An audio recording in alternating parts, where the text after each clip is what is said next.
Hello friends, இன்றைக்கி ஒரு குட்டி விலாக் தான் பார்க்க போகிறோம். என்னென்னா, நான் திடீர்னு திருச்சிக்கு ட்ராவல் பண்ணேன். அந்த எக்ஸ்பீரியன்ஸ் தான் அவங்க கூட ஷேர் பண்ணிக்க போகிறேன். திருச்சியில் என்னுடைய கசின் சிஸ்டர் இருக்காங்க. அவங்க வீட்டுக்கு தான் போயிருந்தேன். அங்கே பார்த்திங்கன்னா என்னுடைய கசின் பிரதருடைய 60th பர்த்டேயும் அன்றைக்கி இருந்தது. அதனால் ஊர்லேருந்து வேறு எனக்கு ரிலேஷன்ஸ் எல்லாமே வந்திருந்தாங்க. நாங்கள் எல்லோரும் சேர்ந்து உட்காந்து சாப்பிட்டது எனக்கு ரொம்பவே சந்தோஷமாக இருந்தது. காலையில் பிரேக்ஃபாஸ்ட் பார்த்திங்கன்னா இட்லி, கேசரி, வடை எல்லாமே இருந்தது. நல்லா பேசிக்கிட்டே நல்லா ஜாலியாக சாப்பிட்டோம். ரொம்ப நல்லா இருந்தது. அப்புறம் மத்தியானத்துக்கு லஞ்ச் ரெடி பண்ணிகிட்டு இருந்தோம்.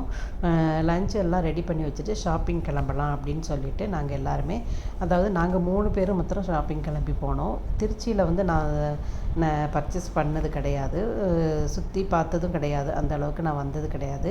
அதனால் திருச்சியில் உள்ள கடைக்கு போய் என்ன எப்படி இருக்குன்னு சொல்லிட்டு பார்த்துட்டு வரலாம் அப்படின்னு சொல்லிட்டு ஒரு சாரீ ஷாப்புக்கு போயிட்டு நல்லா சாரீஸ் பர்ச்சேஸ் பண்ணோம். பர்ச்சேஸ் பண்ணிவிட்டு வந்தாச்சு. அப்புறம் ஈவினிங் பார்த்திங்கன்னா அவருடைய பர்த்டே செலிப்ரேஷன் ஒரு ஹோட்டலில் அரேஞ்ச் பண்ணியிருந்தாங்க.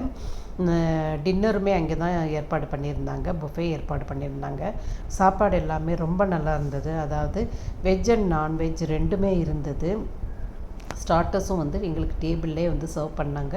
ரொம்ப நல்லா இருந்தது. டெசர்ட்டும் ஐஸ்கிரீம் டெசர்ட் பார்த்திங்கன்னா ஐஸ்கிரீம், அல்வா எல்லாமே இருந்தது.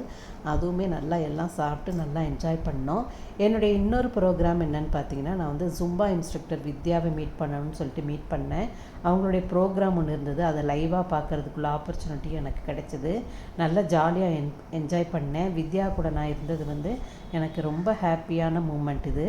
இந்த ட்ரிப்பு ஒரு நல்ல மறக்க முடியாத ட்ரிப்பாக இருந்தது. தேங்க்யூ.